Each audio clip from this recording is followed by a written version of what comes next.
आदाब। जैसा कि हम पहले भी किसी एपिसोड में अर्ज़ कर चुके हैं कि सुल्तान आलम नवाब वाजिद अली शाह बहादुर हमारे आखिरी ताजदार जब लखनऊ से कलकत्ते के लिए रवाना हुए और उनका क़याम हुआ मटिया बुर्ज में, तो वहाँ उन्होंने एक मिनी लखनऊ कायम किया था जिसमें तकरीबन 6000 लोग लखनऊ से गए थे।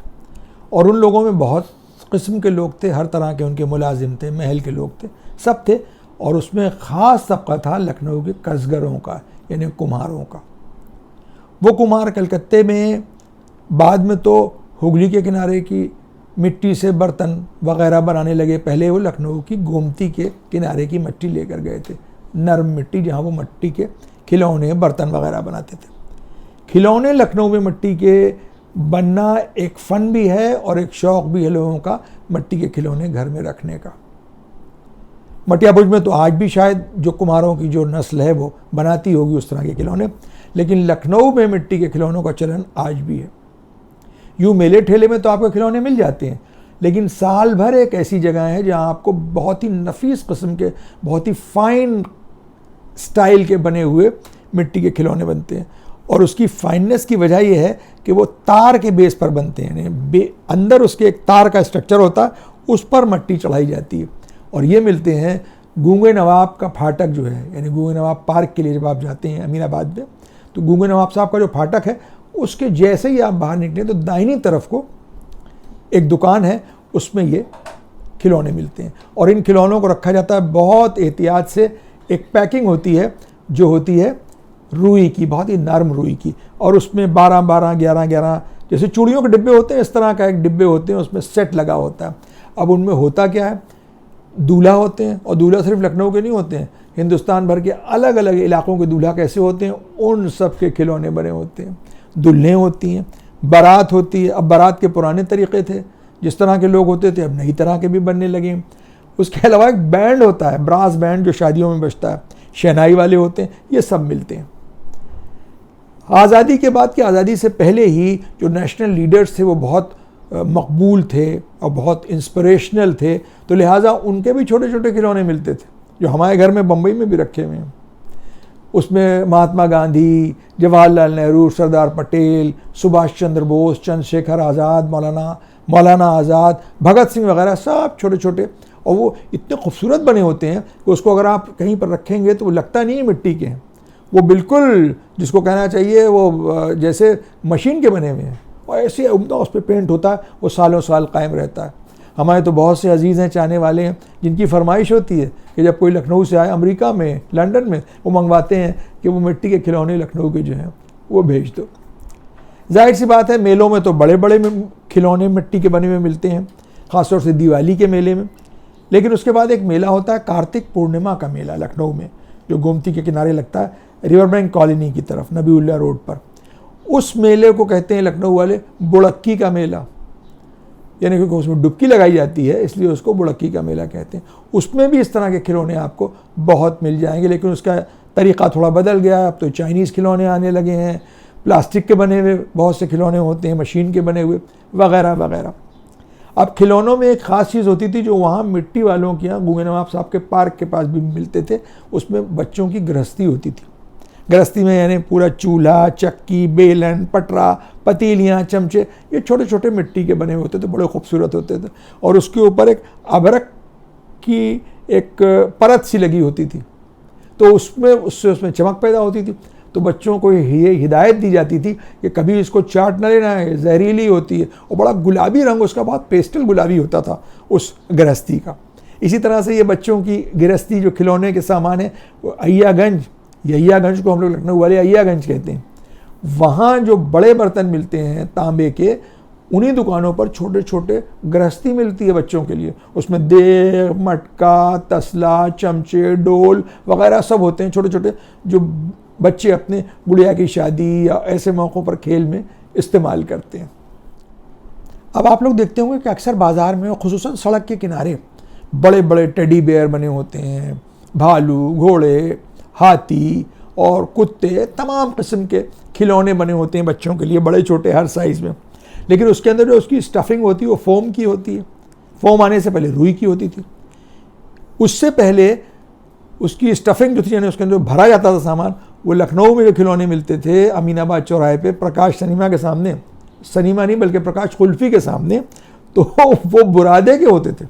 लकड़ी का जो बुरादा होता है जो अंगीठियों में भरा जाता था, उस बुरादे से उसको भरा जाता था। बड़े बड़े घोड़े तो बड़े अकड़े हुए होते थे, सीधी लंबी गर्दन, वो घोड़ा क्या वो बिल्कुल लगता था शुतुरमुर्ग, इतनी लंबी गर्दन उसकी होती थी। और उसमें गुड़ियाँ होती थी, गुड्डे होते थे, वो लोग उससे खेलते थे बच्चे वगैरह। एक घर में वो गुड़िया लाई गई और जिसके लिए गुड़िया लाई गई उसने उस गुड़िया को नहला दिया, अंदर तो बुरादा था, अरे लीजिए वो नहलाती बिल्कुल लोथ हो गई।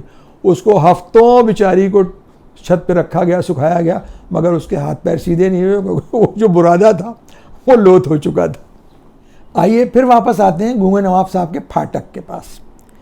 मिट्टी के खिलौने तो यहाँ मिलते हैं छोटे छोटे, बहुत ही नफीस, बहुत ही फाइन बने हुए। इसके अलावा दिवाली से शुरू होकर जाड़े तक यहाँ खोए के फल और उसके साथ साथ खोए के छोटे छोटे खिलौने भी मिलते हैं। ये ठेले पर अब शायद तो कुछ और ईजाद हो गई होगी, पेट्रोमैक्स होती थी जिसको कहते थे गैस बत्ती, वो उस पर जल रही होती थी और वो बहुत उम्दा किस्म के, बिल्कुल लगता था सचमुच का सेब है, सचमुच का अनार है, सचमुच का संतरा है, छोटे छोटे होते थे और उसके साथ खिलौने भी होते थे मिट्टी के। और मिट्टी वाले जहाँ यहाँ ये मिलते थे खिलौने, वहाँ फल भी होते थे मिट्टी के, बहुत अच्छे, बहुत ही ज़्यादा चमकीले और बहुत अच्छे खूबसूरत फल बने हुए होते थे जो लोग सजाते थे अपने ड्राइंग रूम में, और लोग उससे धोखा भी खाते थे और एक मजाक भी होता था ये तो मिट्टी का फल है, ये सच्चा फल नहीं है, आपने उसको छू लिया। अभी हमने कुम्हारों और कसगरों का जिक्र किया था कि वाहिद अली शाह बहादुर अपने साथ ले गए थे। लखनऊ की तहजीब में कुम्हारों और कसगरों का एक बहुत अहम किरदार है और ये लोग आते थे ऑर्डर लेने के लिए रमज़ान से पहले और मुहर्रम से पहले और नौरोज़ से पहले। रमज़ान में इसलिए आते थे कि जब वो इस तरह की पेपर प्लेट्स या प्लास्टिक की प्लेट्स नहीं होती थी, इफ्तारी के लिए मस्जिदों में और घरों में भी तबाक होते थे, फ्लैट किस्म की, जैसे पिज़्ज़ा का बेस होता है ऐसे ही पूरी एक तबाक होता था मिट्टी का बना हुआ। तो वो ऑर्डर लेने आते थे, भाई कितनी चाहिए, वो ऑर्डर लेके जाते थे और रमज़ान से पहले, पहली रमज़ान से पहले आपके यहाँ पहुँचा देते थे। मुहर्रम में ऑर्डर किस चीज़ का होता था कि कितने सिकोरे चाहिए खीर के लिए, कितनी हंडियाँ चाहिए। हंडिया से माने लखनऊ में वो गोल वाली पतीली नुमा हंडिया नहीं है, बल्कि एक हंडिया वो होती है कि सिकोरे में ही कगर बनी होती है मोटी सी, जिसमें खीर और दाल, चने की दाल वगैरह रख के मजलिस में बांटी जाती है। तो कितनी हंडियों का ऑर्डर होगा, कितने आबखोरे होंगे जो सबील पे रखे जाएंगे। आबखोरा माने जिसमें पानी पीतने कुल्हड़ नुमा चीज़ होती है, लेकिन बहुत ही फाइन बना हुआ होता है, बिल्कुल जाम की तरह से, उसमें सिर्फ नीचे की तरफ का बेस नहीं होता है, बहुत खूबसूरत बना होता है, वो रखा जाता है सबीलों पे मुहर्रम में, तो उसको कहते हैं आप खोरे कितने होंगे। अब नौरोज़ से पहले क्यों आते थे, क्योंकि लखनऊ में तरीक़ा ये है कि नौरोज़ से पहले गर्मी की चीज़ें, चाहे वो गर्मी के फल हों, चाहे वो गर्मी की चीज़ें हों, कोई भी चीज़ हो, पंखा हो, वो नौरोज़ यानी 21 मार्च से पहले इस्तेमाल नहीं होते हैं। तो वो लोग जो हैं वो मार्च के पहले महीने में आके पूछ लेते थे कितने घड़े चाहिए, क्योंकि नौरोज़ में घड़े बदले जाते हैं, कितने घड़े चाहिए, कितनी सुराहियाँ चाहिए, कितनी झजरियाँ चाहिए। और जब ऑर्डर दिए जाते थे उनको तो उनसे बहुत ताकीद की जाती थी। औरतें ये कहती थी देखो ढक्कन ज़रूर लाना। अब आप सोचते होंगे कि घड़ौची पर तो बुझेरे होते हैं, बुझेरे तांबे का एक कवर होता है, जैसे खासदान के ऊपर का कवर होता है छोटी निकला हुआ, वो घड़ौची पर जो घड़े रखे जाते हैं उस पर बुझेरे होते हैं, उससे उसको ढका जाता है। लेकिन जो घड़े घड़ौची पे नहीं रखे जाते हैं, जो ज़मीन पे इंडवे पे रखे जाते हैं, इंडवा वो एक रिंग होता है जिसके ऊपर सर पे रख के मजदूर वगैरह अपना टोकरा रखते हैं, वैसे ही घड़ों को रखने का भी एक इंडवा होता है, वो जूने का बना हुआ होता है, उसको गोल गोल एक रिंग बनाते हैं, उस पर घड़ा रख देते हैं। तो वो घड़े जो फुट्टल तरीके से एक एक करके रखे जाते हैं, घड़ौची पे नहीं रखे जाते हैं, उन पे ढक्कन ढाके जाते हैं। अब आप सोच रहे होंगे कि 21 मार्च को नौरोज़ में जब नए घड़े आ गए तो पुराने घड़ों का क्या हुआ, कि उनको तोड़ दिया गया, उनको फेंक दिया गया? नहीं, ऐसा नहीं होता, बल्कि उन पुराने घड़ों को बावर्चीखानों में रख लिया जाता था और उसमें कोयले जलते हुए कोयले डाल दिए जाते थे। जब अंगीठी जब बुझने लगती थी तो उसके जो कोयले होते थे लकड़ी के, उसमें डाल देते थे, वो उसमें एक धुआं उठता था और उसके बाद वो बुझ जाते थे। अब इन कोयलों का इस्तेमाल क्या होता था? इन कोयलों का सबसे बड़ा इस्तेमाल ये होता था कि औरतें अपने बालों में लोबान या खुशबू या किसी अगर की धुनी देती थी। यानी जब औरतें पहले तैयार होती थी तो बालों को भी खुशबूदार बनाया जाता था, बालों को फैला के उसमें उस कोयले का एक बर्तन होता था जिसमें रख के उसकी धुनी देती थी। और इन घड़ों में जो जमा किए जाते थे कोयले, उसका एक इस्तेमाल ये भी था कि जो मुलाजमीन होते थे, घर का जो हेल्पिंग हैंड्स होते थे, वो लोग इससे दांत मांजते थे कोयले का मंजन बना के। और उस ज़माने में एक मंजन आता था, उसका नाम था बंदर छाप मंजन। हरे रंग का एक डिब्बा होता था, तो बंदर बना होता था काला सा, वो भी काला होता था। सब कहते थे कि ये कोयले का मंजन है, इससे दांत बहुत साफ होते हैं। अभी हमने जिक्र किया था लखनऊ के कार्तिक पूर्णिमा के मेले का, जिसको बुड़क्की का मेला भी कहते हैं। उसमें तमाम सामान होता है जो मेले ठोलों में होता है। उसमें ख़ास दुकानें होती हैं खुर्जे के सामान की। खुर्जे का सामान वो कुछ चीनी मिट्टी के पके हुए बर्तन होते हैं, बड़े खूबसूरत, बहुत अच्छे डिज़ाइन होते हैं, जो सिर्फ लखनऊ नहीं पूरे हिंदुस्तान में बहुत मशहूर हैं। और इसी तरह के बर्तन जो जयपुर की ब्लू पॉटरी है वो भी कुछ इसी किस्म की होती है।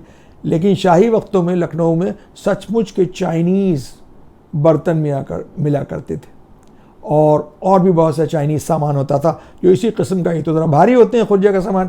इसी तरह के डिज़ाइंस के हल्के चाइनीज़ सामान मिलता था, और वो मिलता था चाइना बाज़ार में।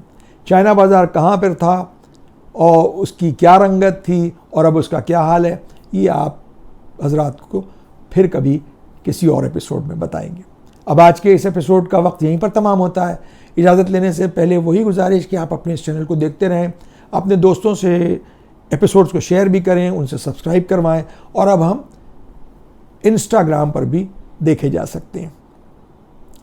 अगली मर्तबा किसी नए मौजू के साथ आपसे फिर मुलाकात होगी। तब तक के लिए इजाज़त। खुदा हाफिज़। आदाब।